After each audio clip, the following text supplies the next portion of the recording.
Hello everyone! Happy lunch time. Kain tayo guys. Nagluto ako ng ito yung beef steak. Filipino beef steak. So, ang yummy! Tapos meron ako ditong rice. Linatag ko para madali siyang lumamig. Tapos yung sobra na prinito ko na sibuyas yung pang design dito. So, kain tayo guys.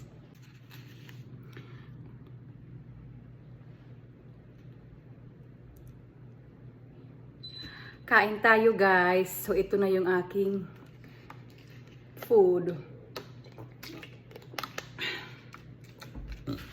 Oops. Kain po. Hindi ko na kutsarain. Ako lang naman mag-isa. Kakain. Ang lambot ng beef.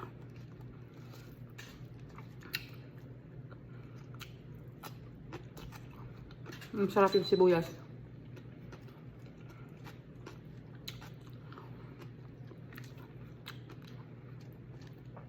Kain. Sarap ng ulam ko.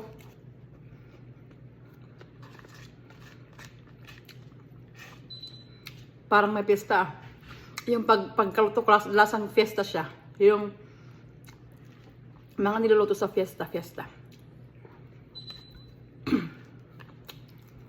Super lambot ng karne. At saka, masarap kasi minarinate ko siya ng 24 hours.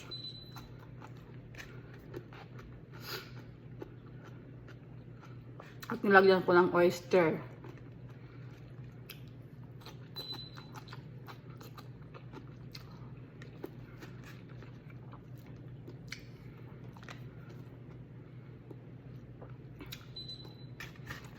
Naalala ko yung dati kong asawa na namatay.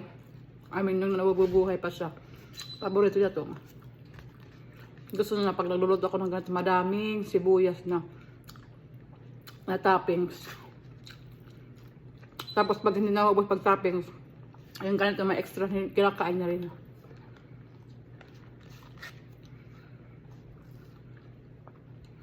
Ito siya, medyo tuyo. Pinatuyo ko talaga.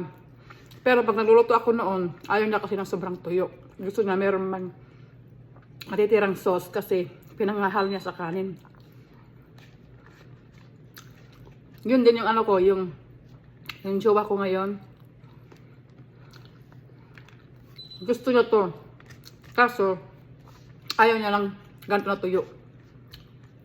Gusto niya yung meron pang tirang sauce. Kapag nagluluto ako, pag andito siya, make sure ko na meron pa siyang tirang sauce. Kasi, bihira lang siya kumain ng white rice. Unlike sa una kong asawa na yung nabubuhay pa siya. Hindi siya gaano kapihikan. Hindi siya, kumakain siya ng rice, ng plain rice. Basta may sabaw. Or sauce. Ang tawag nila gravy.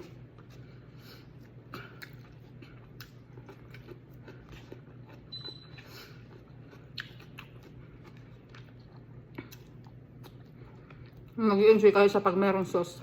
Kasi dahil hindi, pag kumain doon ng white rice na walang, yung ganito lang, tuyo. Walang wala da, walang trail.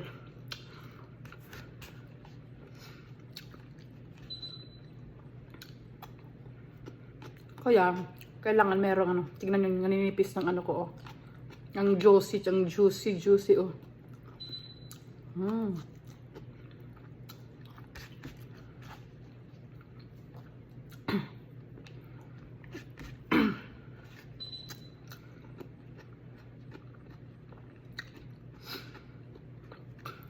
Nagustuhan ko ng mga afam. Basta mayroon lang konting sauce na natitira.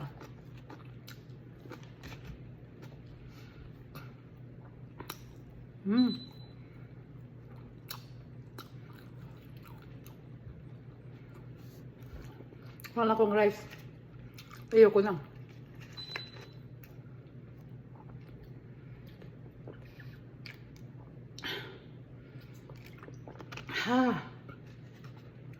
Thank you guys for watching Amping Kanunay. God bless us all. Don't forget to follow my Facebook page, RC Vlog, and also please subscribe to my YouTube channel, RC Vlog. Kain po, bye-bye po. God bless us all. Amping.